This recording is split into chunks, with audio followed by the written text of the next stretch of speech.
Okay, cool. Well, thanks for joining everyone.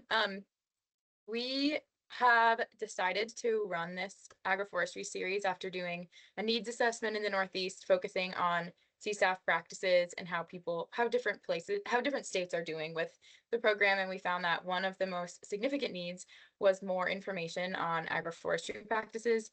Lots of people are familiar with a lot of agroforestry, but there's some things on the CSAF list that are giving people a little bit of a hard time. So we decided to start this series. One of our biggest goals is just to get the conversation going. We think that the best people who are most experts in NRCS are people in NRCS. So one of our big goals is just to get people talking. Some of the other goals of the series is familiarity with more obscure practices, build up the confidence of planners to discuss and plan CSAF practices successfully. Navigating the programmatic side, so the narratives, the linking practices, scenarios related to agroforestry practices, and then lastly, to identify when agroforestry practices are right for a producer, proper sites, and the opportunities and trade-offs that come with them. We are starting off today with talking about tree planting because so many of these practices are oriented with trees, shrubs, tree planting, and people who are in NRCS want to build something that actually lasts and isn't just a quick fix, but something that lasts a long time. So we're starting off today by talking about the increasing tree vitality. Damon, will you briefly introduce our speaker today? Yeah, sure. And for those of you that I guess I'll take one step back, and for those of you that aren't familiar with the USDA Northeast Climate Hub. So the Climate Hub is a collaboration between many USDA agencies. I'm the state grazing specialist in New Hampshire, but also the NRCS co-lead for the Northeast Climate Hub. And so the climate hubs are really intended to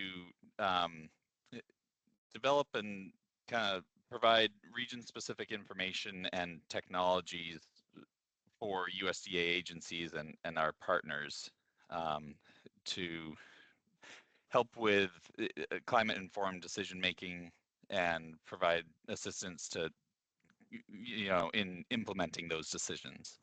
So this particular project is brought to you by, I guess I'll say, an agreement between NRCS and the Climate Hubs to really work on helping improve the effectiveness of the practices on the CSAF list and practices that are going to be implemented through the Inflation Reduction Act funds. So so that's kind of where this project sits, where it's coming from, and we thought, as Kristen said, it'd be great to talk about trying to increase vitality of trees, because a lot of the agroforestry practices on the CSAF list, the Climate Smart Ag and Forestry list, I'll try not to use the acronyms, involve planting trees, and our staff may not necessarily do that on a regular basis. So when thinking about who might be good to talk about this, I'd seen Austin present at a couple of different occasions and thought, well, here's someone that's doing a lot of tree planting and has probably a lot of lessons learned to share. And so we asked Austin, and he was graciously willing to help us help us present this topic, and we're hoping for some good discussion afterwards. So make sure you write down any questions or anything like that as Austin's going through the presentation. So I'll let Austin give a little bit more in-depth presentation or description of his who he is and what he does. And so with that, why don't you go ahead and take it away? Okay, so I'll introduce myself a little bit here. My name is Austin Unruh, and I run Trees for Grazers. So I started the company about 7 years ago. I started planting trees, and initially I didn't do any silvopasture. So initially it was we were planting trees into stream side areas for the first 3 or so years before we started to get into silvopasture. And then around 2020, we did our first planting into pasture.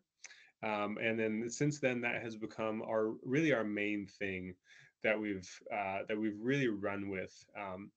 And we have a diversified background. So we do both riparian buffers and silvopasture, kind of the two main agroforestry practices that we use. We have done some alley cropping projects as well, a windbreak here or there. Really, what has allowed us to learn a lot about agroforestry and about successful tree establishment is that we are very, very involved in the whole process of tree establishment, starting at the very beginning with writing plans on how to integrate trees into pastures and onto farms. We help people find the funding to do this, so we navigate funding programs for our clients. We have a nursery, so that has been slowly growing over the last number of years, mostly to support our own projects, but now more and more also to sell. So if we're seeing a problem with nursery stock or we're not able to get enough nursery stock, we can grow our own now. And that's really been, I anticipate a lot of really big changes happening on that side of things in the years ahead. We also do the plantings ourselves. We have a whole crew that's just dedicated to planting and then taking care of the trees afterwards. Um, and then we do the aftercare. So usually on our silvopasture projects, we're typically writing 4 years of aftercare into the grants, so that we once those trees have been planted, we can assure that those trees have the highest chance of success because we're out there twice a year taking care of those trees. And then we're doing similar on riparian buffers as well. So, and then we also train folks through a program that we call SilvoPro, where we want to convey to folks what we have learned, what we have gained in silvopasture specifically, so that they can take it to their own state, to their own region, and work with farmers in those areas to get silvopasture projects up and going. So we want a lot of people to run with this. There's certain things that we've figured out. They're not rocket science, but there's a lot of little things that make a lot of difference. And then we have a lot of resources at our website called treesforgrazers.com. So let's just do a little bit of a dive into some establishment methods that we use. These aren't the only methods that one could use, but we've found these to be pretty successful. So when it comes to establishing trees into pastures, we're using the Hey, yeah, Austin, sorry to yeah. interrupt. Are you advancing your slides? I am advancing Uh, my slides. okay, so that's Is I that was not coming wondering. through? It's Okay, not coming through. There we go.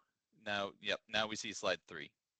so now, okay, I'll just stay right here rather than me going into presenter mode. Yeah, that might Um, be the safest. okay. Thanks. So, um, so in a silvopasture setting, we're using a 6-foot tall plantra tree shelter to protect the trees against cattle. So Plantra is a U.S. manufacturer of these tree shelters. It's a plastic tube and a fiberglass stake. And the fiberglass stake makes a pretty significant difference because that is an electrical insulator versus like a wooden stake that's not going to insulate. And so we can run electric fencing right up on that tree shelter. And so we can use the tree shelter as a fence post. We don't have to worry about grounding out. The fiberglass also is much more flexible than a wooden stake. The downside with wooden stakes is they're very rigid and they're prone to breaking as well, especially if a cow were to rub up against them. So this is what we use for all of our silvopasture projects. We use them for riparian buffers as well. There it's not quite as important, but the fiberglass stakes are pretty helpful on a riparian buffer because they're not going to rot out on you, whereas many of the wooden stakes have issue with rotting. So the tube is there to protect the tree against browsing, and then we need to protect the tube from being rubbed on by cattle, and that's where the electric fencing comes in. So on the left here, you can see it can be as simple as a single strand of electric fencing along that row of trees. And then that can also double as paddock division. So some of the folks that we're working with are really excited about planting trees into pastures, using silvopasture as a means of also working with farmers to add more paddocks on their farm so that they can more readily do rotational grazing. So that's a little side benefit. And then another way that we set these up is to run a polywire up at the top of the shelter, so at 6 feet high off the ground. Um, and then I'll show you in another slide or two that will run electric wire around the tube. And that way, livestock can freely move between these rows of trees because that wire is up at 6 feet high. The livestock are able to freely move around. It's as if the wires aren't even there. But the tree tube itself is still electrified. So we found that to be very popular among our clients. A lot of folks are saying, let's do that because it allows me to completely keep the way that I'm managing my pastures, and I can make my paddocks as large or as small as I want them to be. And then we'll talk a little bit more about mulching as well. And we'll talk about how we are moving towards using larger trees when we get our trees established in pastures and along streams as well. So you'll a lot of the things that we're doing in riparian buffers, or we are moving towards in riparian buffers, are things that we've figured out in silvopasture because it's a related field, but we've been pushed because we've had certain limitations or certain additional challenges in a silvopasture that we didn't have in buffers. But then we're taking those learnings and bringing them back to buffers.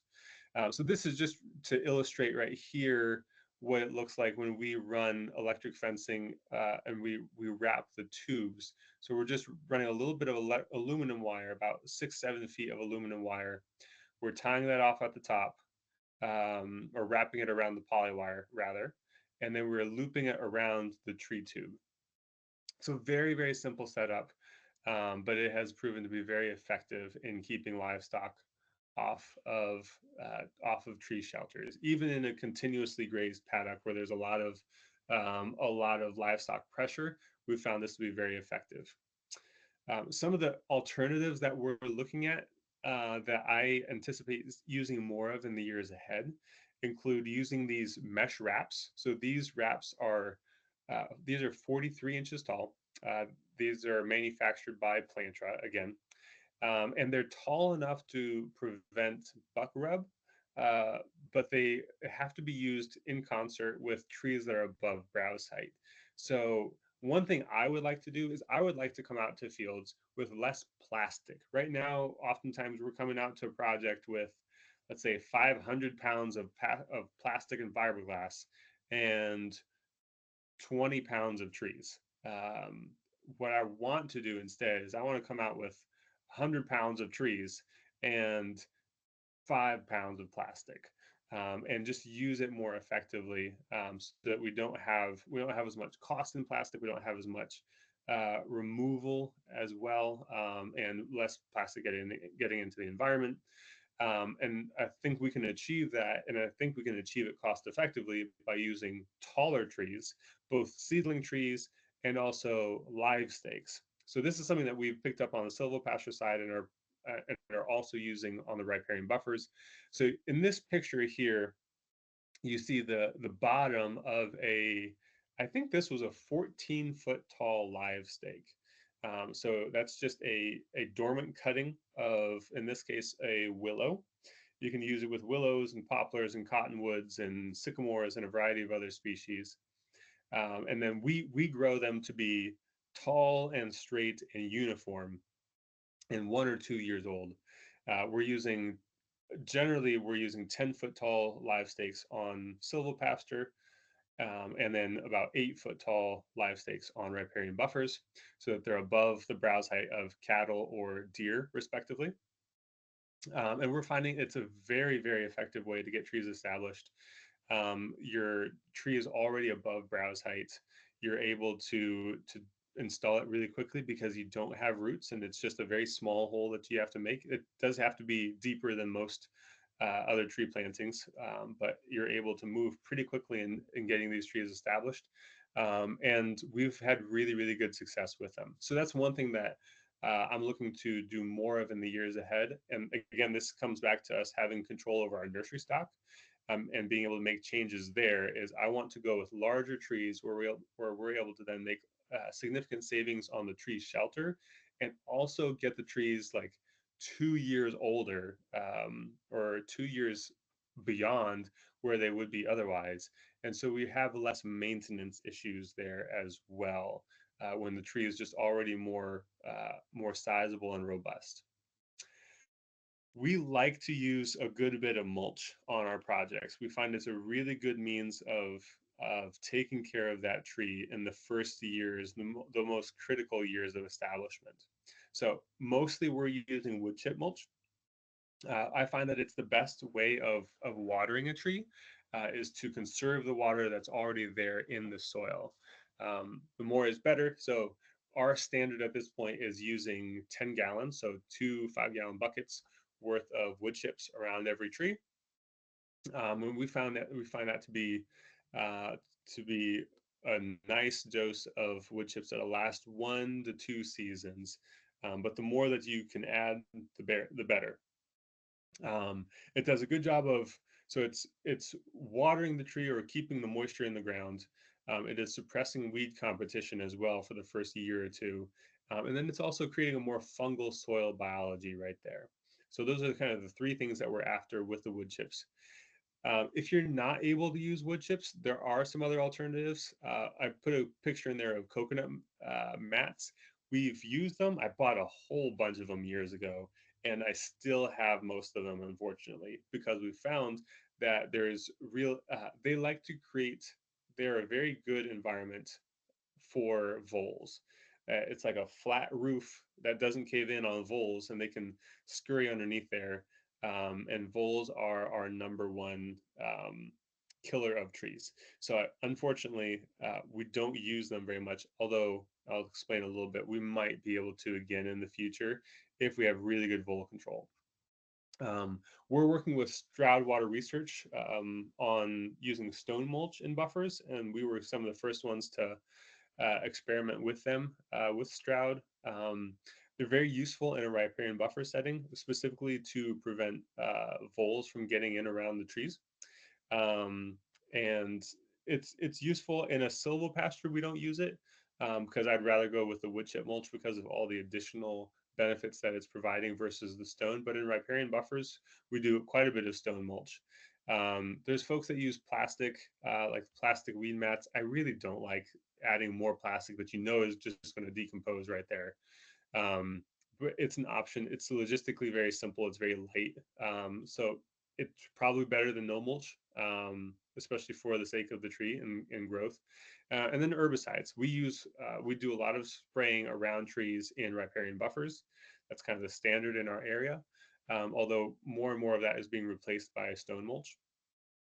But then we don't do any of that in our silvopasture settings because all of our clients are, if they're not certified organic, they at least manage their properties organically. And so that's an instance where herbicides were not an option. So we had to find new ways around that.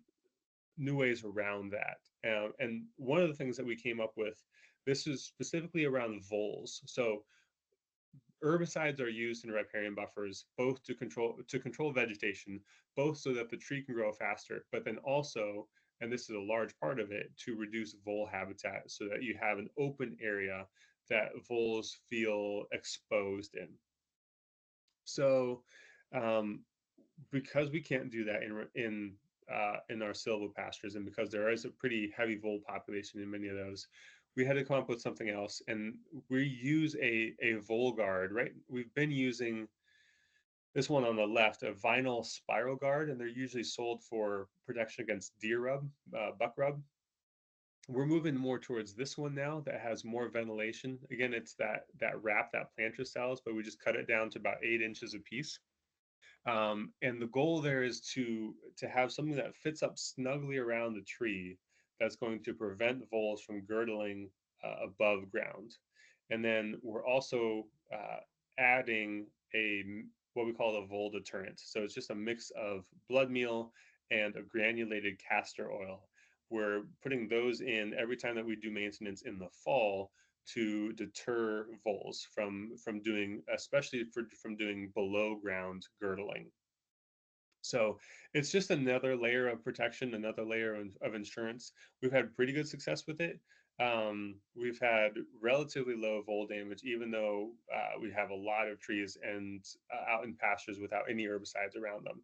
It's so much more cost effective than stone mulch, and it's so much easier to apply. Yeah, it's probably a fifth or less as expensive to apply than stone mulch. So that's something that we're going to be working with Stroud to test here in the next couple of years is, can you just use one of these right around the tree, and with the addition of some castor oil and blood meal to deter those voles. I'll go over just a couple things that we've tried where we've failed, and these are valuable lessons for others to take away so that you don't have to make those mistakes as well. One of the things that we've messed around with is those coconut mats, because they're very easy to put out there. You don't have to have a truck and a whole bunch of people to distribute wood chips. You just throw a whole bunch of those out there, you pin them down, and you're good to go. But as I said before, the voles really like them, so we've gone away from them.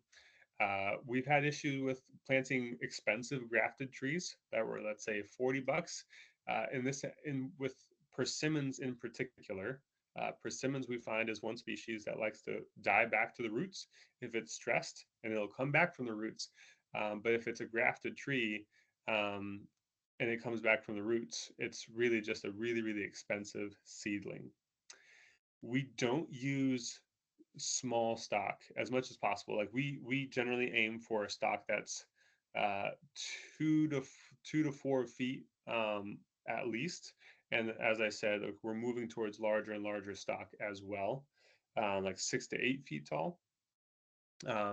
We've also, if you're doing a project where there's chickens out in the pasture, that's not a great one for wood chips.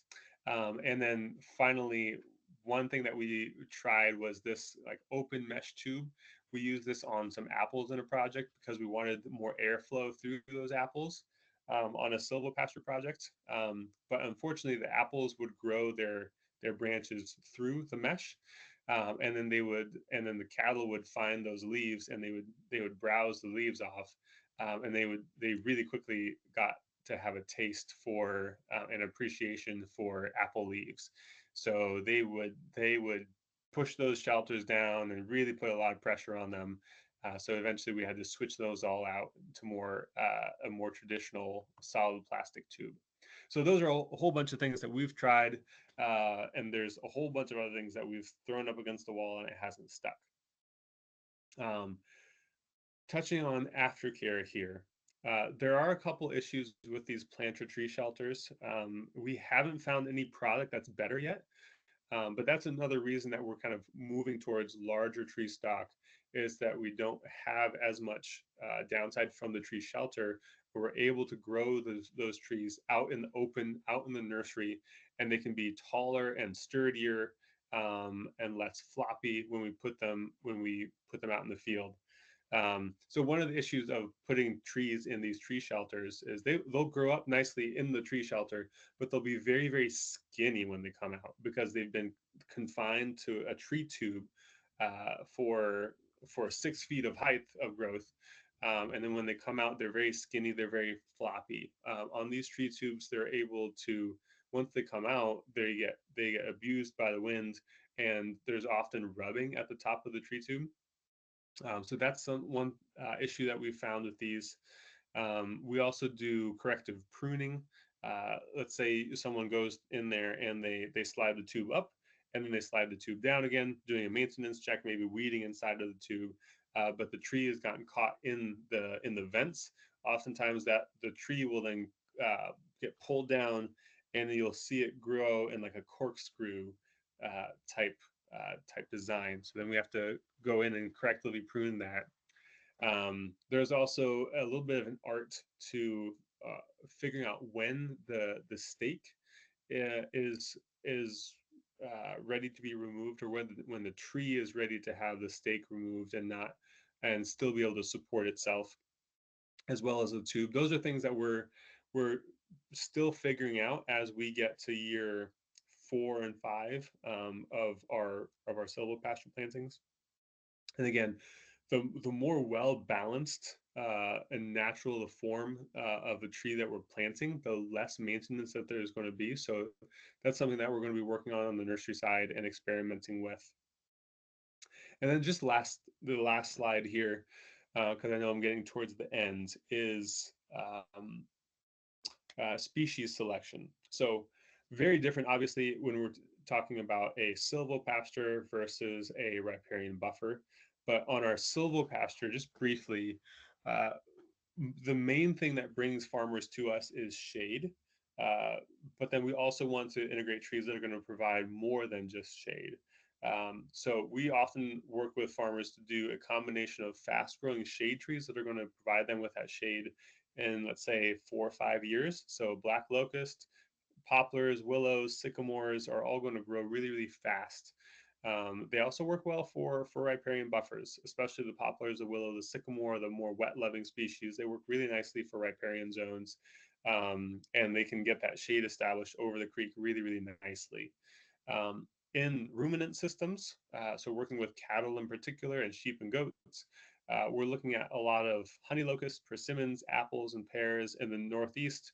Honey locusts and persimmons are less hardy, although someone was just telling me the other day that one of the most commonly grafted honey locust was found in like very, very northern New York in zone 3. So they're probably hardier than I expected, and would be applicable for most of the Northeast. So those trees will provide not only shade, but also a significant amounts of additional feed for livestock, especially during the winter months when the feed is most critical. And then we're also integrating a lot of native conservation trees, both for our silvopastures, more in small amounts in our silvopastures because the goal is productivity in the silvopastures, but especially in our riparian buffers, we're using a lot of native trees, especially the native faster growing species that have the higher chances of success. I included hickories and oaks in there because they have a lot of conservation value, but they are more challenging to get established. There's just no way around that. We haven't found any tricks yet in getting them just higher success rates or faster growth on those. Your most solid bets are always going to be in the early succession species, like your tulip poplar, your sycamore, your maples in particular. But then we want to strike a balance there of also integrating some of those later succession species that we want for the long term in those areas. So I think with that's all I have. And I'm ready for questions then.